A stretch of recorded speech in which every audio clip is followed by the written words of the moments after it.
The Medical Future of Neurotechnology, hosted by me, Ralph Clayton.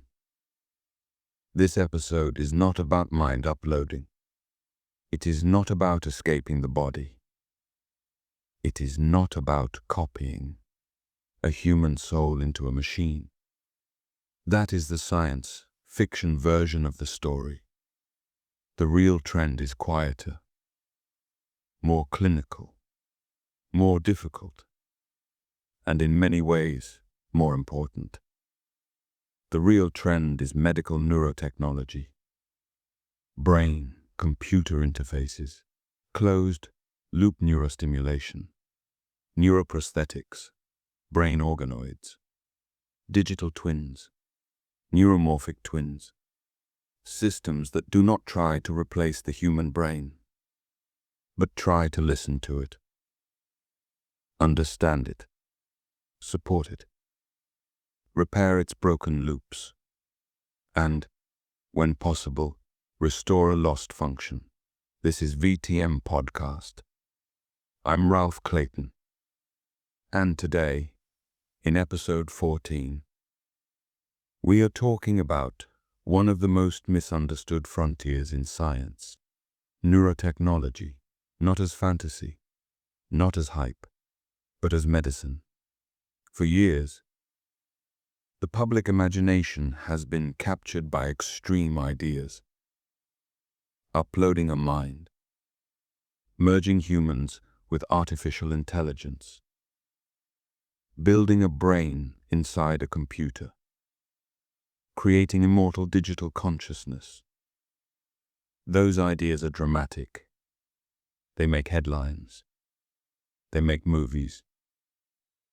They make people either excited or terrified. But they are not where the most serious near-term progress is happening. The real movement is happening in hospitals, in rehabilitation labs, in neurosurgery units, in computational neuroscience, in prosthetics clinics, in epilepsy treatment, in Parkinson's disease, in spinal cord injury, in stroke recovery, in depression research, in brain modeling, in devices that can read neural signals, and in systems that can respond to those signals in real time. The key word is not immortality. The key word is restoration, restoring movement, restoring communication, restoring sensation, restoring adaptive control, restoring stability to a nervous system that has fallen into pathological rhythm. The nervous system is electrical, chemical, biological, dynamic. It is not a hard drive. It is not a file cabinet. It is not a simple computer waiting to be copied. It is a living, changing, embodied system. It learns, it adapts, it compensates, it rewires, it breaks, it heals, it resists. And modern neurotechnology is beginning to work with that complexity instead of pretending it does not exist. That is why the future of the field is not a fantasy of leaving the brain behind. It is the much harder task of building technologies that can cooperate with the brain while the brain is still alive, changing, still human. Let's begin with brain-computer interfaces. A brain-computer interface, or BCI, is exactly what the name suggests. It is a system that creates a pathway between neural activity and an external device. A person thinks about moving a cursor. The system detects patterns in neural activity. The computer translates those patterns into commands. The cursor moves. A person with paralysis imagines moving a hand. The system decodes intention. A robotic arm responds. A person who cannot speak attempts to form words. The system reads activity related to speech. A machine generates text or synthetic speech. That is the basic promise. A bridge between neural intention and external action. For someone with a healthy body, moving is almost invisible. You decide to reach for a glass, your arm moves. You decide to speak, words come out. You decide to walk, your body carries you. But for a person with paralysis, stroke damage, AS, spinal cord injury, or locked in syndrome, intention may remain, while the pathway to action is broken. The person may still want to move, still want to speak, still want to reach, still want to interact, but the signal cannot reach the muscles. A BCI tries to build a new pathway, not by curing everything at once, not by magically restoring the body, but by reading the signal where it still exists and routing it through technology. This is already profound, but the field is moving beyond one-way decoding. The old model was simple. Brain sends signal, computer reads signal. Device acts, that is open loop control. But the brain does not naturally operate in open loops. The brain acts and receives feedback. You move your hand, you feel pressure, you adjust grip, you speak, you hear your own voice, you correct tone, you walk. Your body reports balance, weight, tension, and motion. The nervous system is built from loops, perception and action, prediction and correction, command and feedback. That is why the next major frontier is closed-loop neurotechnology. A closed-loop system does not merely read from the brain. It reads, interprets, acts, measures the effect, and adjusts. In medicine, this can mean a device that detects abnormal neural activity and delivers stimulation only when needed. It can mean a neuroprosthetic limb that not only moves, but returns sensory information. It can mean a brain-computer interface that adapts to the patient's changing neural signals. It can mean a stimulation system that responds to tremor, mood state, seizure patterns, or movement intention in real time. The difference is crucial. An open loop system says, here is the same stimulation again and again. A closed loop system says, what is happening now? What does this patient need now? How should the system respond now? That shift changes the entire philosophy of treatment.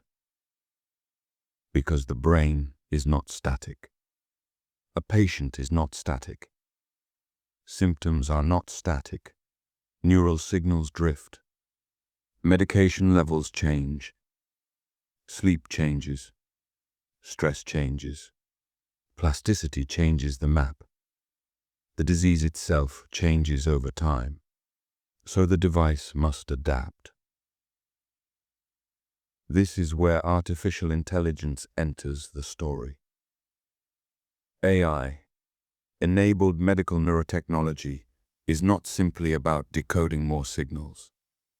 It is about making sense of signals that are noisy, personal, variable, and constantly changing. Every brain is different. Every injury is different. Every disease state has its own rhythm. A stimulation protocol that helps one person may not help another. A decoder trained on one day may perform worse the next day. A prosthetic interface may need recalibration. A brain state may look different depending on fatigue, medication, attention, or emotion.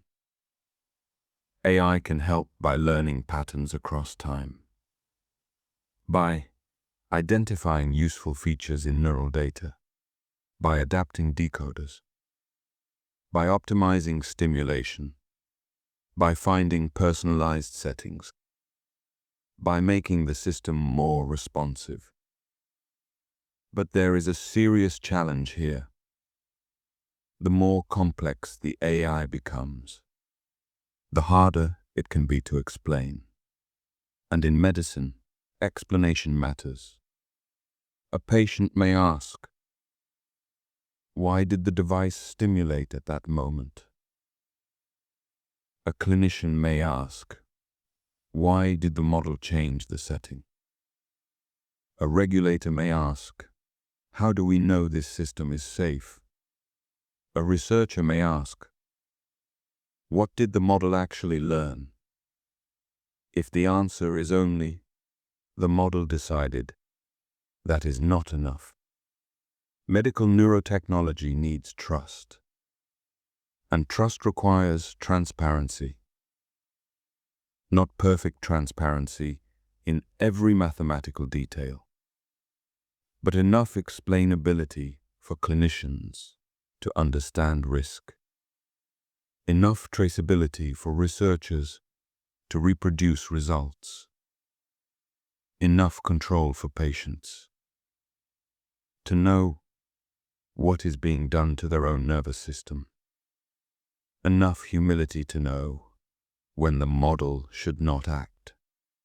This is one of the great tensions of 2026 neurotechnology. The systems are becoming more intelligent, but medicine demands that intelligence remain accountable. Now, closed loop neurostimulation deserves special attention, because it may become one of the most practical near-term medical uses of advanced neurotechnology. Neurostimulation is not new. Doctors have used electrical stimulation in the nervous system for years. Deep brain stimulation can help some patients with Parkinson's disease and other movement disorders. Responsive neurostimulation can help some patients with epilepsy. Spinal cord stimulation can help with certain forms of chronic pain. Other forms of stimulation are being explored for depression, obsessive, compulsive disorder, stroke rehabilitation, memory disorders, and more. The basic idea is that abnormal patterns in the nervous system can sometimes be disrupted, corrected, or modulated by carefully delivered electrical stimulation. But traditional stimulation can be blunt. A device may stimulate according to a preset schedule, or at a fixed intensity, or in a fixed anatomical target, even when the patient's brain state changes. Closed loop stimulation tries to make therapy more precise. It listens before it acts.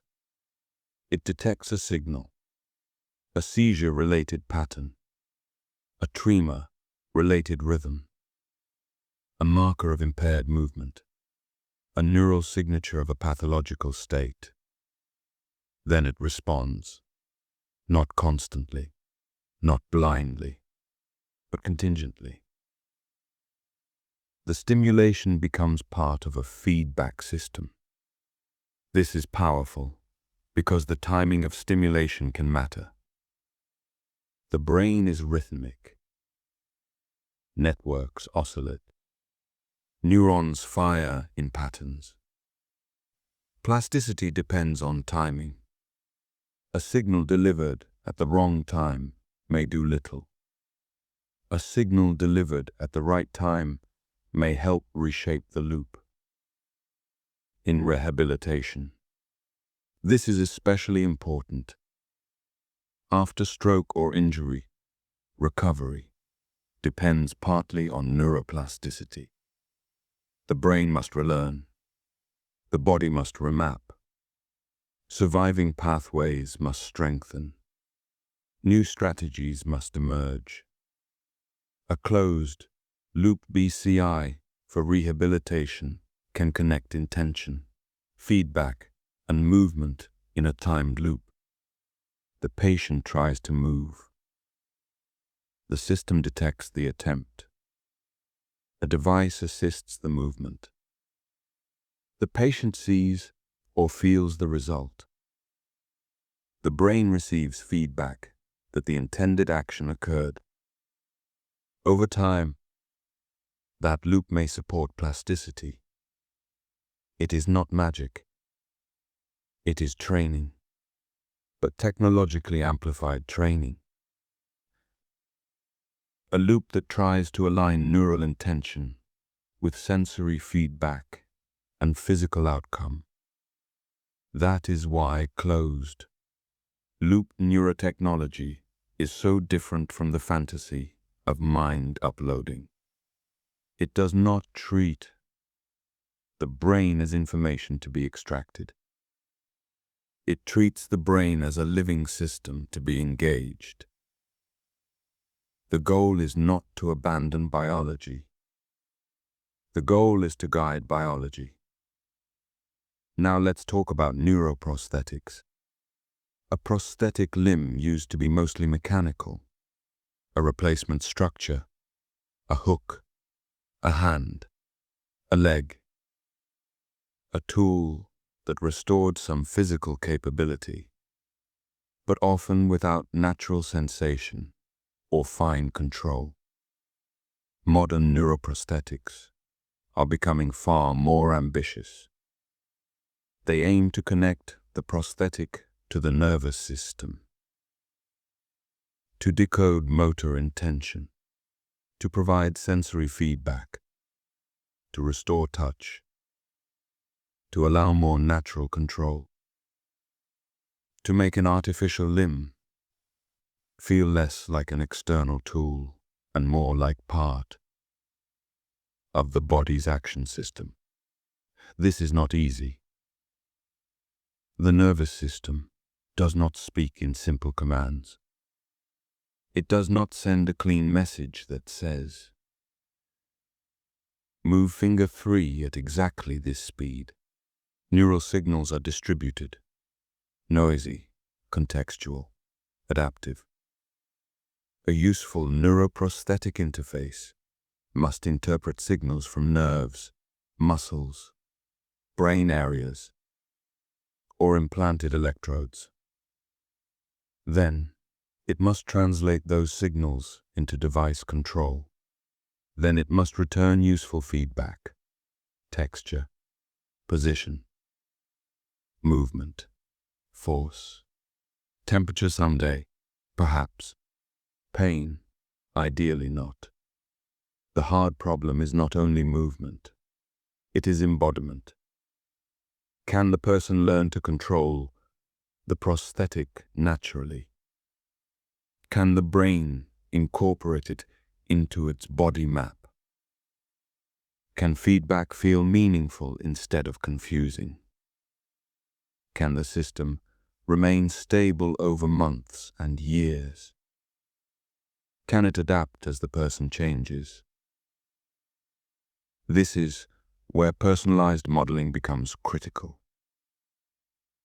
A neuroprosthetic interface may not be optimal out of the box. It has to be tuned. Where should electrodes be placed? What stimulation pattern creates a useful sensation? What control algorithm matches this person's neural signals? What settings reduce fatigue? What design supports learning? In 2026, one of the important emerging ideas is the use of digital twins and computational models to optimize neuroprosthetic interfaces. A digital twin, in this context, is not a copy of a person's mind. That is important. It is a model of the relevant biological and technological system. For example, a model of how electrical stimulation interacts with nerves, or how a prosthetic interface sends signals into tissue, or how a patient-specific anatomy affects current flow, or how different stimulation patterns may produce different perceptual effects. The goal is practical. Predict before cutting. Simulate before implanting. Personalize before trial and error becomes exhausting. A digital twin can help researchers explore possible designs in silico before testing them in a patient. It can reduce unnecessary experimentation. It can help tailor stimulation to individual anatomy. It can guide safer and more efficient neuroprosthetic development. Again, this is not science fiction immortality. It is clinical engineering. The twin is not the person. The twin is a tool, a model that helps doctors and engineers make better choices. Now there is a related but distinct concept that may become very important. Neuromorphic twins. Neuromorphic engineering is inspired by the nervous system. Instead of using conventional computing architectures that process information in a sequential, energy-hungry way, neuromorphic systems often use event-driven designs, spiking circuits, and architectures that resemble certain principles of neural computation. Why does this matter for neurotechnology? Because the brain is not a standard computer. It is massively parallel, event-driven, adaptive, energy-efficient, distributed, time-sensitive. If you want to build a device that interacts with the brain in real time, conventional computing may not always be ideal. Latency matters. Power matters. Adaptation matters. Implantable devices cannot simply run like giant data centers. They must be small, safe, efficient, reliable, and responsive. Neuromorphic systems may offer a better match for certain closed-loop neural interfaces. They can process signals in a way that is closer to the timing and event structure of biological neural activity. They may help create devices that respond faster, consume less power, and adapt more naturally to neural dynamics. A neuromorphic twin can be understood as a biologically inspired computational counterpart that helps model, emulate, or interact with neural circuits. Not a full brain copy. Not a digital person. A functional, dynamic model for treatment, testing, prediction, or control. This idea is especially interesting for brain disorders. Many neurological and psychiatric conditions are disorders of dynamics. The problem is not always a single broken part. It may be a network stuck in the wrong rhythm, a circuit that cannot regulate itself, a system that overfires, a loop that loses balance, a timing problem, a coordination problem, a state transition problem. Neuromorphic twins could help scientists understand these dynamical patterns.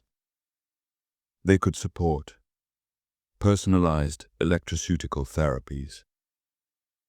They could help design stimulation strategies that are flexible instead of rigid.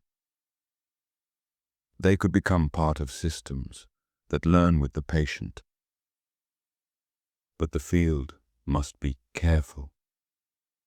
A model of brain dynamics is still a model, and brain disorders are deeply personal. Symptoms are lived experiences.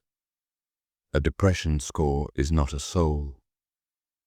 A seizure pattern is not a full life. A motor deficit is not the whole person. The danger in advanced neurotechnology is reduction. Reducing the person to signals.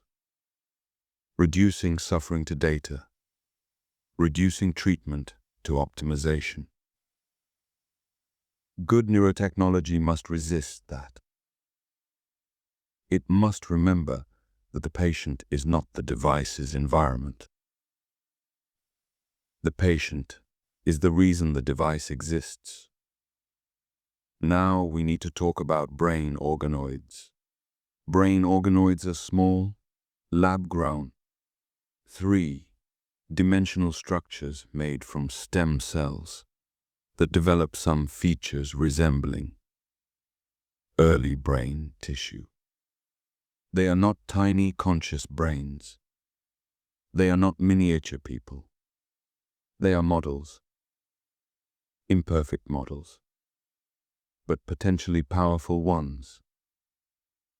They can help researchers study human neurodevelopment, disease mechanisms, drug responses, genetic disorders, cell interactions, network formation, and biological processes that are difficult to study directly in a living human brain.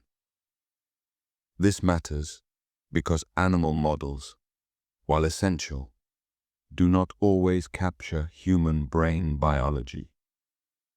The human brain has unique developmental timing, cell types, architecture, and vulnerability.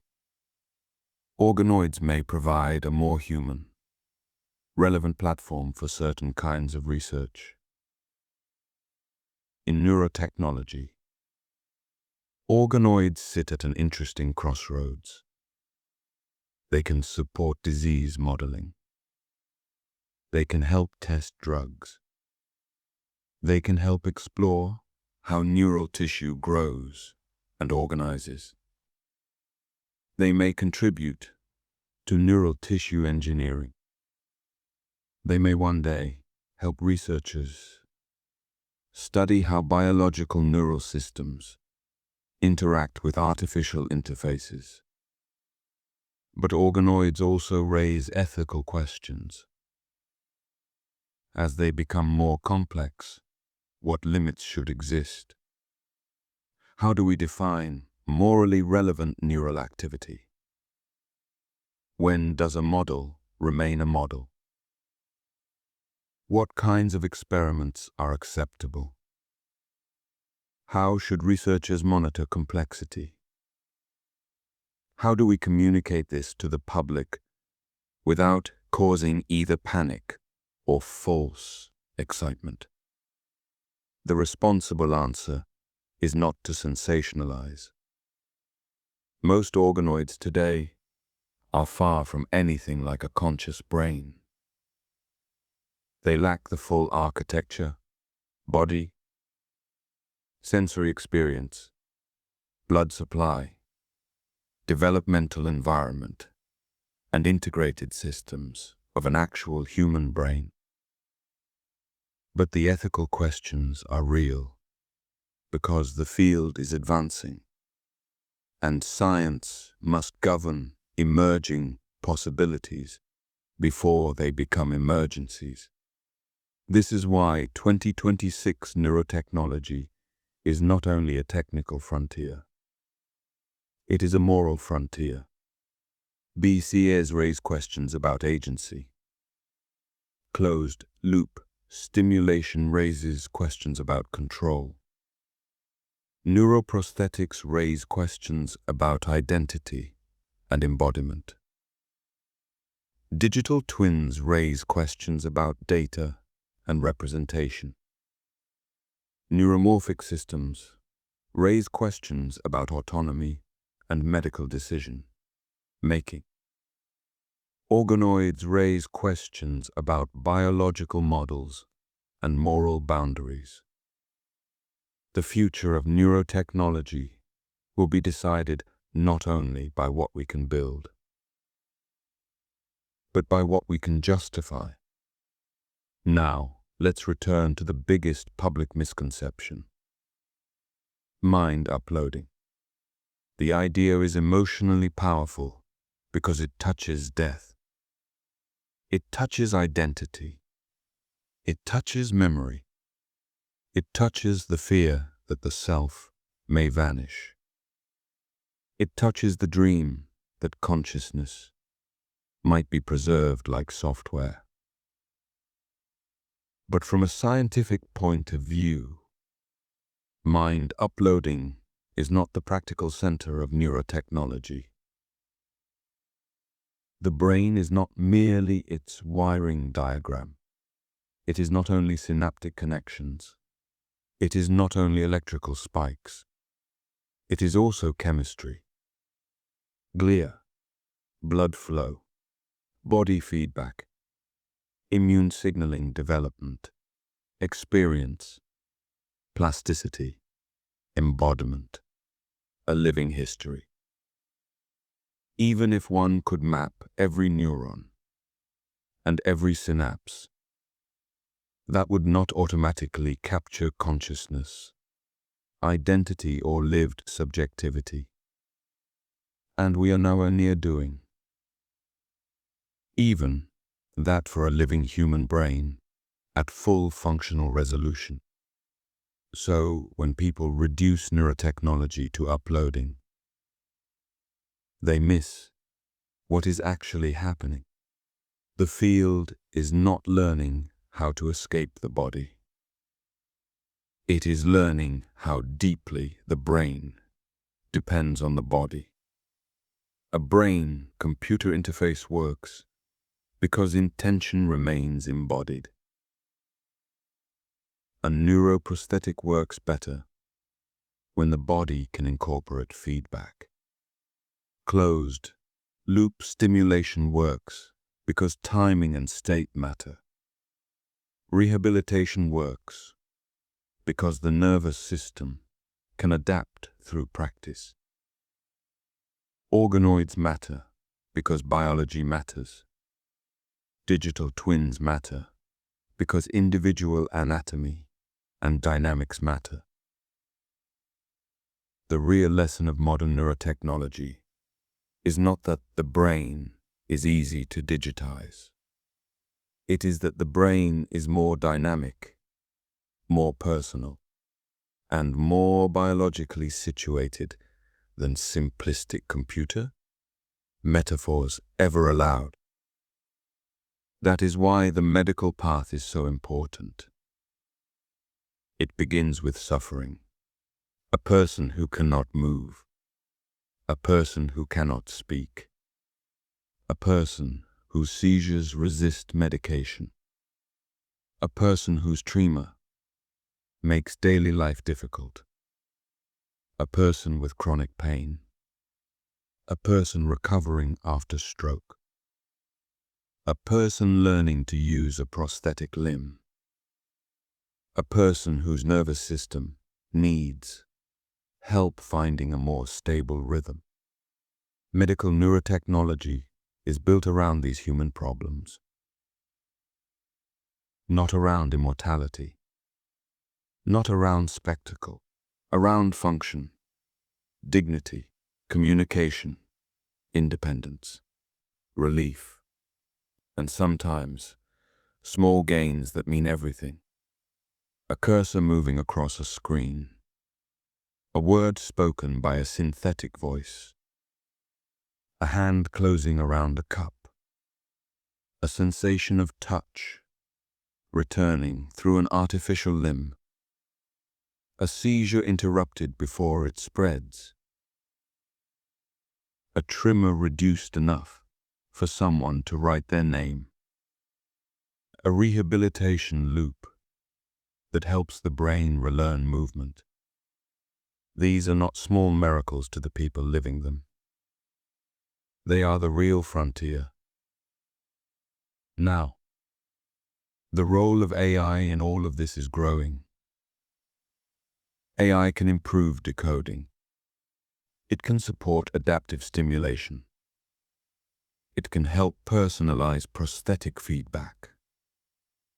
It can analyze complex neural data. It can help build patient-specific models. It can support digital twins.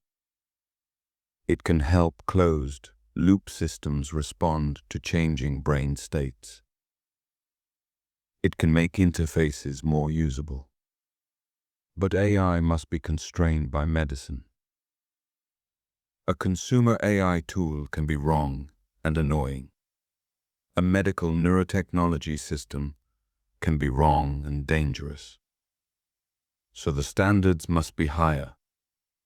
Safety, validation, explainability, clinical oversight, patient consent, cybersecurity, data protection, device reliability, long-term monitoring, and the ability to turn the system off.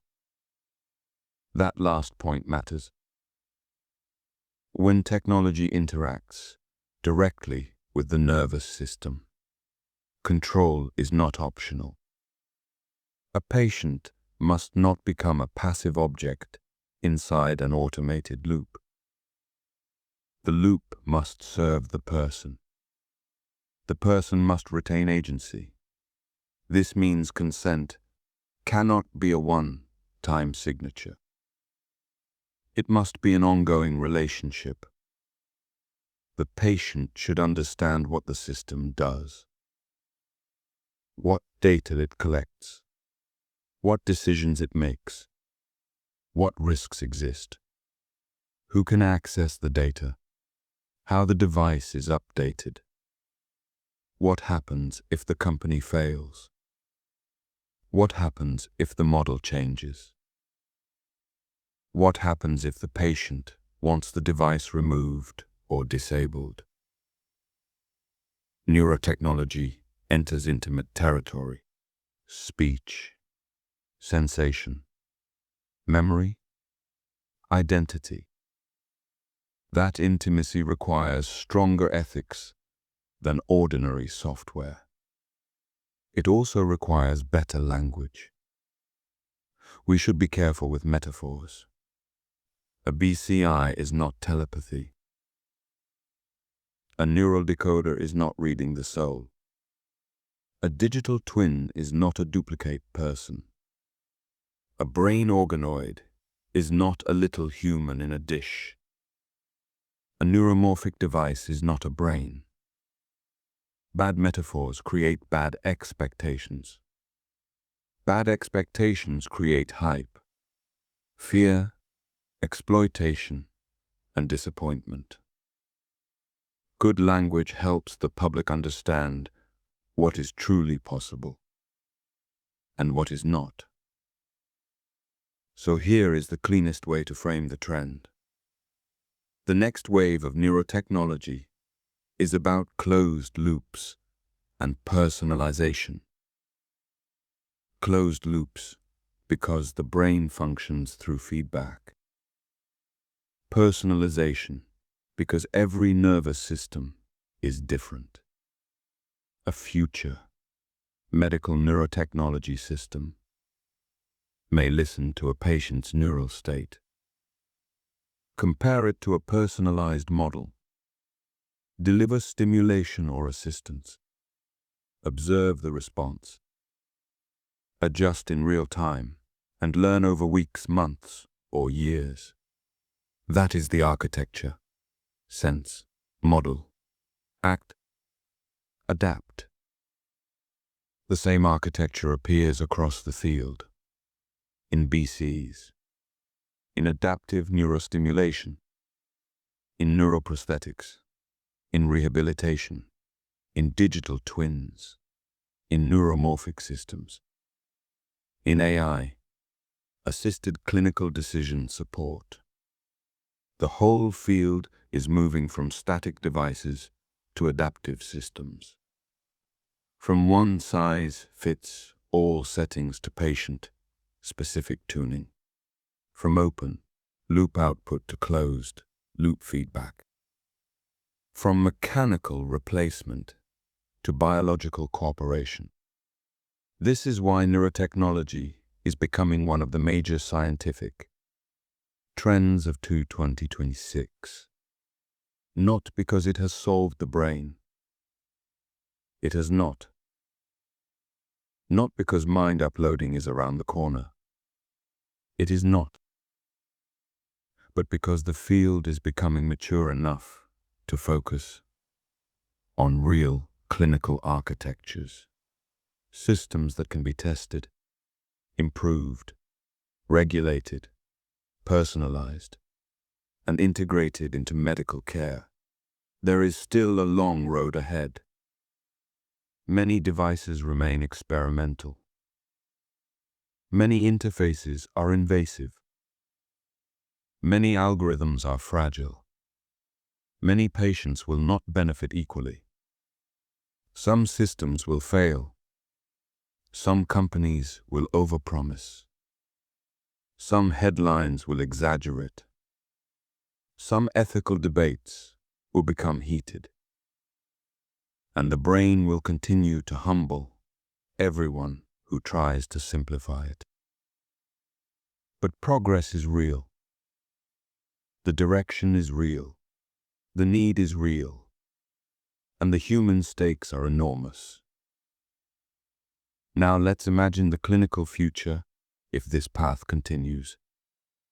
A person has a stroke. Instead of receiving only generic rehabilitation, they receive a personalized neurohabilitation plan. Their movement attempts are decoded. Their muscle activity is measured. Their brain state is tracked. A closed loop system times stimulation and feedback to support plasticity.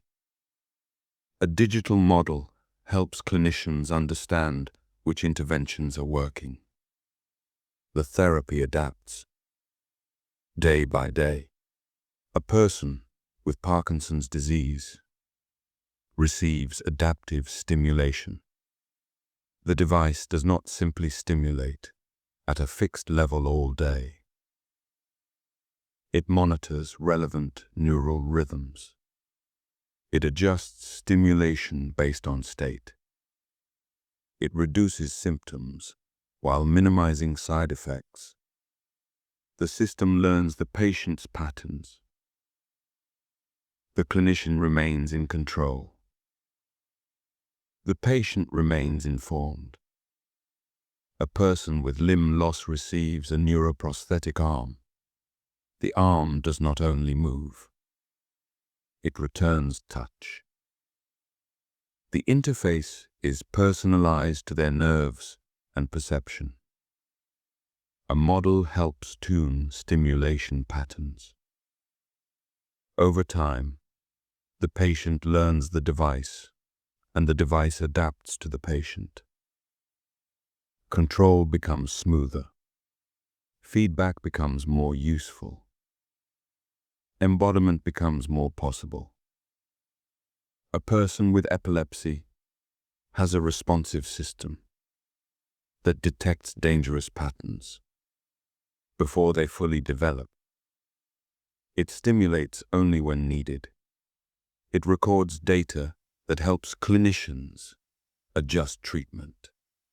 It reduces seizure burden. It does not cure every case. But for some patients, it changes daily life. A person who cannot speak uses a speech BCI. The system decodes attempted speech. AI helps translate neural patterns into words. The voice output becomes faster, more natural, more personal. Communication returns. Not perfectly. Not for everyone. But enough to restore social presence. That is the point. Presence. The ability to act in the world. To communicate. To touch. To move. To participate. To regain some measure of control. The greatest promise of neurotechnology is not superhuman enhancement. It is returned agency. This is why the field deserves seriousness. It is not a toy. It is not a spectacle. It is not a shortcut to immortality. It is a medical frontier built around fragile human needs. But seriousness also means asking difficult questions. Who gets access? Will these technologies be available only to wealthy patients? Will insurance cover them? Will public health systems support them? Will patients in poorer countries be excluded? Will proprietary devices lock people into corporate ecosystems? Who owns neural data? Can neural data be supponeed? Can it be sold? Can it be used for advertising? Can employers or insurers demand access? Can a hacked device harm a patient? Can a software update change how someone moves, speaks, or feels? These questions sound dramatic, but they are practical. Once the nervous system becomes connected to software, cybersecurity becomes medicine. Privacy becomes medicine. Device governance becomes medicine. Software updates become medicine. Data rights become medicine. This is why neurotechnology cannot be governed like ordinary consumer electronics. A phone can be replaced. A neural implant is different. A wearable stimulator that affects mood, sleep, pain, or attention is different. A prosthetic limb integrated into body representation is different. A closed, loop brain system is different. The regulatory and ethical frameworks must match the intimacy of the technology. And yet, fear should not paralyze the field. The risks are real. But so is the suffering these systems may relieve. The right response is not rejection. It is responsible development. Strong clinical evidence, transparent communication, patient-centered design, equitable access, explainable AI where possible, human oversight where necessary, security by design, clear limits on data use, and a culture that values dignity over spectacle. The best neurotechnology will not be the one that makes the loudest claim. It will be the one that works reliably for real patients in real lives. There is also an important spectrum here. Some neurotechnology is invasive. It requires electrodes placed inside the skull, or on the surface of the brain, or near nerves, or inside the spinal system. Invasive systems can capture richer signals and deliver more targeted stimulation, but they also carry surgical risk, infection risk, hardware risk, long-term maintenance questions, and deep ethical responsibility. Other neurotechnology is non-invasive. It uses EEG, wearables, magnetic stimulation, ultrasound, electrical stimulation through the skin, motion sensors, eye tracking, muscle signals, voice signals, behavioral data. Non-invasive systems are usually safer and easier to deploy, but they often have weaker signals, lower resolution, more noise, and less precise control. The future will not be one side winning completely. It will be a spectrum. For severe paralysis, invasive BCAs may be justified. For rehabilitation, hybrid systems may combine EEG, muscle signals, robotics, and feedback. For sleep, pain, tremor, or mood-related applications, wearable or minimally invasive systems may become more common. For prosthetics, interfaces may connect to muscles, peripheral nerves, implanted electrodes, or external sensors. The clinical question is always the same. How much intervention is justified by the need? How much risk is acceptable for the benefit? How much precision is required? How much can be achieved without surgery? A responsible field does not ask only what is technically impressive. It asks what is medically proportionate. That word matters. Proportionate.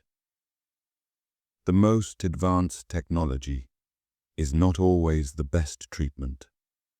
Sometimes the best system is the one that is simpler, safer, cheaper, easier to maintain, and good enough to restore function. Neurotechnology must remember that patients do not live inside research papers. They live inside daily routines, homes, families, work, pain, fatigue, hope, appointments, insurance forms, skin irritation, software glitches, fear, adaptation. A technology that works beautifully in a lab but fails in daily life is not finished. The next phase of the field must therefore be practical. Long-term usability, comfort, training, maintenance, clinical workflow, cost, reliability, support, and the emotional experience of depending on a device that interacts with the nervous system. Because restoration is not only engineering, it is life after engineering. Now, before we close, I want to offer a simple framework for understanding this whole trend. Think of neurotechnology in 5 layers. First, sensing. Can we measure meaningful neural or physiological signals? Second, decoding. Can we interpret those signals in a way that connects to intention, state, symptom, or function? Third, modeling. Can we build a useful representation of the patient, the disease, the interface, or the therapy? Fourth, intervention. Can we stimulate, assist, move, communicate, or guide the system in a beneficial way? Fifth, adaptation. Can the whole loop learn over time while remaining safe, explainable, and under human control? The future belongs to systems that can connect all 5 layers: sense, decode, model, intervene, adapt. That is the medical neurotechnology stack. And when AI, neuromorphic computing, robotics, prosthetics, organoid research, and clinical neuroscience converge around that stack, the field begins to change. Not into a fantasy of digital immortality, into a serious medicine of nervous system repair. That is the story of 2026. The hype cycle wants us to ask, when will we upload the mind? The real science asks better questions. Can we help a person speak again? Can we reduce seizures? Can we restore touch? Can we improve rehabilitation? Can we personalize stimulation?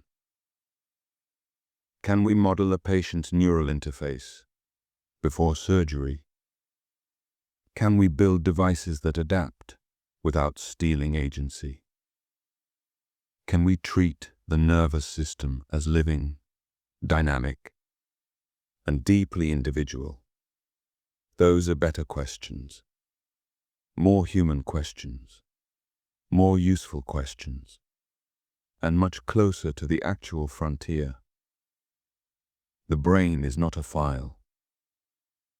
The mind is not a simple program. The person is not a dataset. The future of neurotechnology should begin there, with humility, with precision, with respect, and with the understanding that the highest goal is not to escape being human.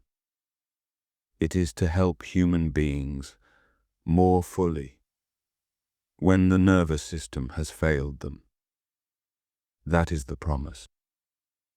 Not immortality in a server, not consciousness copied into code, but a hand that moves, a voice that returns, a seizure that stops, a tremor that quiets, a body that learns again, a patient who gains back one more piece of the world. And in medicine, one piece of the world can be everything. This has been VTM Podcast, Episode 14. I'm Ralph Clayton. Thank you for listening.